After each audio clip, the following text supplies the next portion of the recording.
Welcome back to Orange Nation, the artist of the day, NWA, straight out of Compton, was released on this day. I don't know what year. Guessing like 88. This one, Express Yourself. I'm expressing with my full capabilities. That's why I'm being put in correctional facility.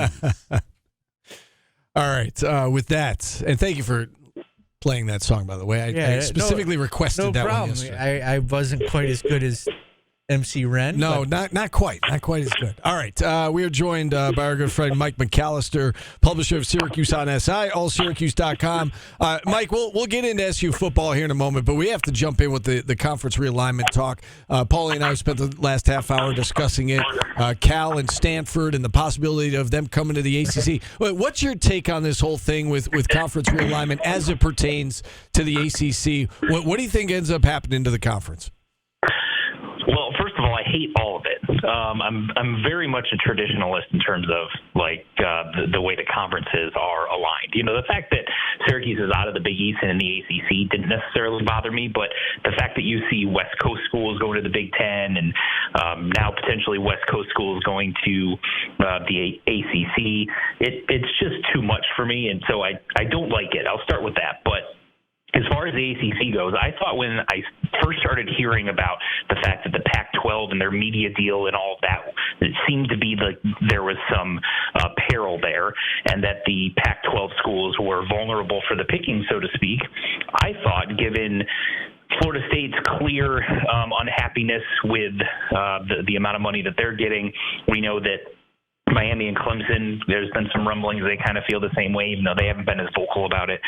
I thought that it was an opportunity for the ACC to jump in, grab some name programs, perhaps boost the ACC's brand as a result, and then, end up getting more revenue and renegotiating some things with ESPN perhaps. But ultimately, I think the ACC is probably going to be okay, at least for the foreseeable future. I worry more long-term, like 10 to 15 years from now. I think in the immediate future, they'll be okay. The grant of rights seems to be pretty strong, and the amount of money it would take for a school to get out of it, I'm just not sure it makes a lot of sense. So from a financial standpoint, so I think in the immediate future, they're going to be okay. But, those things, the closer they get to the end of that deal, they're going to start getting challenged, and teams are going to start looking elsewhere. So they have to do whatever they can to bolster themselves, strengthen themselves, and try to make sure that when all of this settles, they're still one of the power conferences that are remaining. Does this have an impact on recruiting at all, in your eyes, the fact that there is so much shuffling going on right now, and Florida State has made no secret about the fact that they want to leave, and the ACC may look different in 3, 4, 5 years from now than it does right now. Do you think it has any impact in recruiting?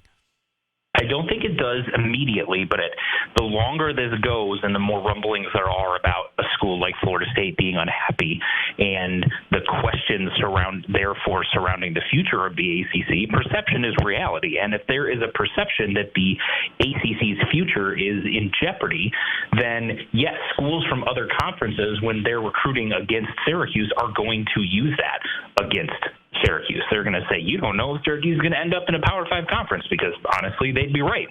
So, yeah, I don't think it's something that I've noticed has really had an impact on like last year's class or even the 2024 class that they're recruiting right now. I think when you start talking 2026, 2027 classes, that's when it could really have a significant impact depending on how things shake out over the next year or two. Speaking of recruiting, anybody we should have our eye on right now from a football perspective? From a football perspective, not a ton. I mean, they did so much work in June and July that they're pretty much in, sort of reevaluating some things. Like they didn't get both of the quarterbacks that they wanted. They only got one, so they're going to kind of reevaluate, see if someone emerges. I think the name that's most notable right now is Willie Love, who's a 4-star defensive back from New Jersey. He was going to make a decision last month and then elected to postpone that decision. It seemed like if he had decided it was going to be Rutgers, so I think that ultimately ends up being a good thing for Syracuse. And Syracuse has been recruiting him extremely hard from before that point and even more so since that point. So I think, I would expect them to get a visit sometime this fall, and I think, they're going to be one of the main players for him moving forward. So that's kind of where they're at. There's not a ton of slots left in the class, but they're going to be reevaluating some options. I think Willie Love is going to be, probably the top target moving forward. You bring up the defensive back position. You look at this current squad. They lose Garrett Williams to the NFL. They lose Jahad Carter and Deuce Chestnut to bigger programs. Do you feel like they've got enough in that defensive backfield to be solid back there once again this year? I think so. I mean, I think they did about as good of a job as they could have replacing the guys that they lost through the portal. They lost Jahad Carter and Deuce Chestnut, as you mentioned, but they grabbed, 2 or 3 former 4-star recruits that have really only been out of high school for a year or so and haven't had much of an opportunity to play. And now you brought them into your program. You have Jeremiah Wilson at one corner spot who showed some flashes last year, even started in the bowl game and was pretty solid. And then you have Isaiah Johnson, who, when Garrett Williams got hurt last year, he came in and played pretty well as well. Now they both have a year under their belt in the program. Even though the defensive coordinator has changed, they still have it's still the same system. So there's some familiarity there, and so you hope that they're going to be even more comfortable going into this year. So I think you still feel pretty good, and especially about the way they've recruited in the secondary since Dino Babers has been here. You look at a guy like a Jahad Carter that wasn't really that highly touted of a recruit, kind of a mid 3-star level guy, and then ends up going to Ohio State as a transfer. That was a guy Syracuse recruited and won and didn't get much fanfare, when they did. So, and then a guy like Garrett Williams, same thing. 3-star guy, not much fanfare for him coming out of high school, ends up being a high-level NFL draft pick. You can look at Andre Sisco and Efetu Melifonwu and those type of guys, even Trill Williams, and it's kind of a similar story. So I think you feel pretty comfortable with the way that they've been able to identify talent in the secondary since Dino Babers has been here. As you said, new defensive coordinator is Rocky Long takes over, and he was hired right around the bowl game last year, and he's been working with the guys through spring practice now into the summer. In terms of the transition, have you heard anything about maybe how his style might be different from Tony White? Has it been a smooth transition, I guess, for the defense working under Rocky Long now? Everything we've heard is that it has been. I think there's some differences in approach. I think Rocky Long's going to bring a little bit more of an old school approach as opposed to a new school under Tony White. But Caleb Okechukwu said during a recent interview that even though Rocky Long is a bit more old school, that he's still very approachable and still is asking for player input on certain things. What are you seeing out there? Are you comfortable with this? Are you not comfortable with this? Do you not like this? And they appreciate that. I think the veterans on the team, the fact that he comes in and is still going to have those conversations, even though they don't have the length of a relationship as they did with Tony White. So I think it's been pretty smooth, and I think the fact that you're keeping the system the same helps with that because the terminology is pretty much the same. They know what the plays are going to be and those types of things. I just think it helps with that relationship and that communication back and forth. So, yeah, everything seems to be going pretty smoothly there. Even the new assistant coaches, you think about new cornerbacks coach, new safeties coach, even those, seem to be going pretty smoothly, and they seem to have developed a good relationship with the players. So that all seems to be a positive. On the other side of the ball, Mike, you look at the various position groups, and I think most people feel good about the quarterback position, with Garrett Schrader back, fifth year in college, veteran guy, working with another new offensive coordinator, but he's got a relationship with Jason Beck. I think most people feel good there. You certainly feel good with Aronde Gadsden, NFL talent at your tight end position. Maybe, we'll play some receiver as well. Outside of those two, though, between the receiving group as a whole, running back group, which you got LaQuinn Allen, and then a lot of question marks behind him, and then the offensive line. What is the biggest question mark in terms of position group on the offensive side of the football in your mind?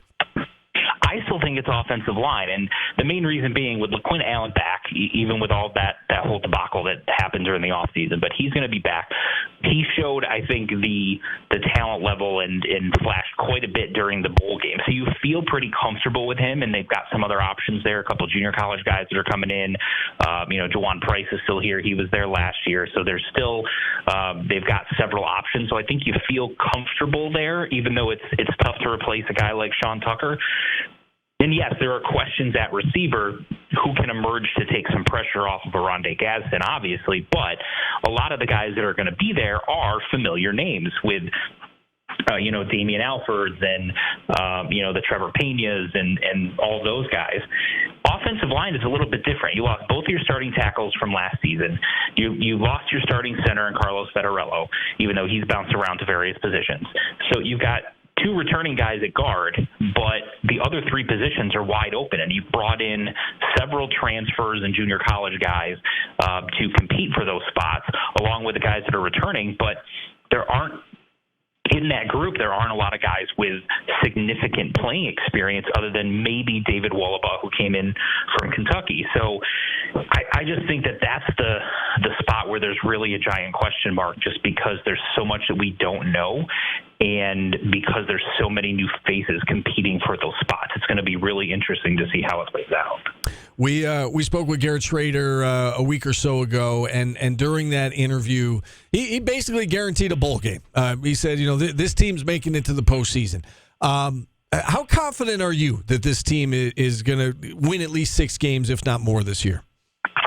I'm usually optimistic this time of year. I felt that way last year. I think people were probably a little bit more down going into last year than maybe they are this year, because they did make a bowl game this past year. I still think the biggest thing is health. I think just from a numbers standpoint, they're probably as deep as they've been under Dino Babers in terms of filling up all the scholarships and having a bunch of guys at key positions.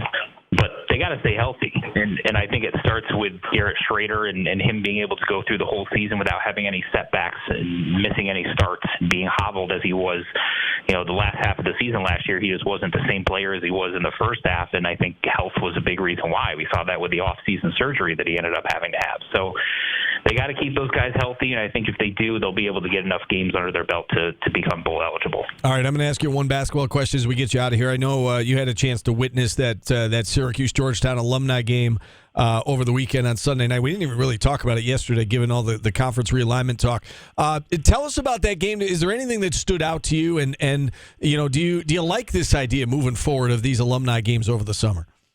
Yeah, I do. I think it's one other thing kind of in addition to the TBT that, just kind of allows you to watch some former Syracuse players. I was a little disappointed that Paul Harris and Malachi Richardson weren't there. I know they were originally planning to be. So that was a little disappointing because I wanted to see those guys play. But it still was cool. I think given the venue, they were at SRC Arena at OCC. Every seat in that place that you could sit at, you were so close that you got a real appreciation for the level of athleticism and talent. And seeing them go against Georgetown, you start kind of, if you're a Syracuse fan, having nightmares of Devontae Rivera-Smith hitting long threes in the dome against the zone. He did the same thing against the Syracuse team at the ABL game. Greg Monroe was the best player on the court for most of that game, but it was just the level of physicality, the talent, even though some of those guys are past their prime, clearly was still fun to watch and see it up close. And I know I was able to bring my son to it, and he enjoyed just watching the game. So it was a cool thing, and I hope they do more things like that, because I think it's a fun thing that the community can get behind. And I also think if they do it again, they can do a better job from a marketing standpoint getting the word out, because there were a lot of fans when I tweeted out, "Hey, I'm going to this. Is anyone going?" that was the first they had heard of it. So I think from a marketing standpoint, they can do a little bit better and get some more people there. But it was a really cool experience. They sell VIP tickets to allow you to interact with the players afterwards. So I think overall a pretty cool event, and I hope they continue to do it. Yeah, from what I understand, the plan was one game this year for Syracuse and Georgetown, and then I know they're doing this in other cities around the country. I think there was a Maryland, West Virginia game, so on and so forth. Next year, from what I understand, the plan is to have multiple games. So the Syracuse alumni team might play 4 or 5 games next year as this idea grows and evolves. So cool concept. I hope they do continue it. Mike, as always, great stuff. Appreciate the time. Enjoy the rest of camp, and I'm sure we'll be talking football with you again soon. All right, appreciate it. Thanks a lot. All right, Mike McAllister from Syracuse on SI, allsyracuse.com. We'll hit a timeout. Phone line's back open for one more segment, and then we've got a guest kicking off hour number 2, Jim Coventry, fantasy football analyst from RotoWire. He's moved up the ranks. We had him at 1:30. We're now going to talk with Jim coming up at 1 o'clock. We'll wrap up hour number 1 next.